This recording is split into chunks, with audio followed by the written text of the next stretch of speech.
बच्चों, अब आपके लिए रसखान का एक और पद्यांश है। इसका अर्थ समझिए आप। एक एक शब्द को अगर आप समझ लेंगे तो आप बिना व्याख्या को याद किए हुए आराम से आपके सामने पद्यांश आ जाएगा और आप आराम से लिख सकते हैं। तो रसखान का सवैया है, जा दिनते हुए नंद का छोरा या बन दहन चराए गयो है। यानी सखियां आपस में बात कर रही हैं तो एक सखी दूसरे सखी से कहती है कि जा दिनते हुए नंद का छोरा, नंद यानी नंद बाबा का छोरा कौन, श्री कृष्ण भगवान, या बन देन यानी इस वन में, देन मीन्स गाय, चराए मीन्स चराना, गया है, गया मीन्स यहाँ पर चरा गया है, यानी इस वन में नंद बाबा का लड़का श्री कृष्ण भगवान गायों को चरा गया है। मोहनी तानन गोधन गावत, और उसने गोवर्धन के गीत गाते हुए, मोहनी ध्वनि यानी मोहित करने वाली ध्वनि के साथ गोवर्धन के गीत गाए, बेनु बजाए रिझाए गया है। और साथ में अपनी बांसुरी को बजा करके, बेन मीन्स बांसुरी, बजाए मीन्स बजाना, रिझाए मीन्स मोहित करना, रिझाए गया है यानी वो हमें बांसुरी बजा करके रिझा गया है। वादिन सो कछ टोना सोक, वादिन यानी उसी दिन से, कछ माने कुछ, टोना मीन्स जादू, सो मीन्स ऐसा, कै मीन्स करना, वो ऐसा जादू सा कर गया है। उसी दिन से वो ऐसा जादू सा कर गया है, रस खान हिये में समाये गयो है।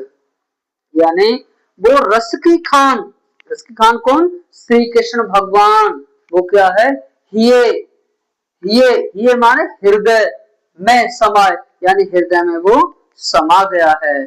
सखियां एक दूसरे से कह रही हैं, को ना काऊ की कान करे, यानी अब कोई किसी की बात नहीं मान रहा है, अब कोई किसी की बात नहीं मान रहा है। शीघ्र माने सभी, ब्रज पूरा मथुरा का क्षेत्र, गोकुल क्षेत्र जो है, शीघ्र ब्रज क्षेत्र, वीर हे सखी बिकाए गयो है, यानी ऐसा मालूम पड़ता है कि इस ब्रज क्षेत्र को वो देख करके यहाँ से चला गया है। इसलिए अब कोई किसी की बात नहीं मान रहा है, क्योंकि सभी के हृदय में श्री कृष्ण भगवान बसे हुए हैं। अब आगे आपका संदर्भ, तो संदर्भ में निम्नलिखित पद्यांश यानी जो ये दिए गए हैं वो पद्यांश है। हमारी पाठ्य पुस्तक कौन सी है, काव्य के सवैये, पाठ आपके सवैये से है, पाठ से लिया है, और रसखान द्वारा लिखित है। ये आपका संदर्भ हो गया। व्याख्या, सखियां एक दूसरे को बता रही हैं कि जिस दिन से श्री कृष्ण भगवान इस वन में गाय चराए गए हैं, गोवर्धन गीत गाकर और बांसुरी बजाकर मोहित कर गए हैं, उसी दिन से वह जादू सा कर गया है, यानी वो उसी दिन से वो जादू सा कर गए हैं और वह हमारे हृदय में समा गए हैं।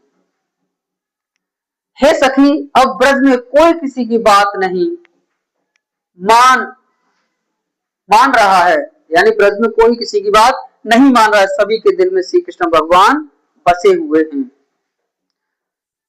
तो बच्चों, थैंक यू।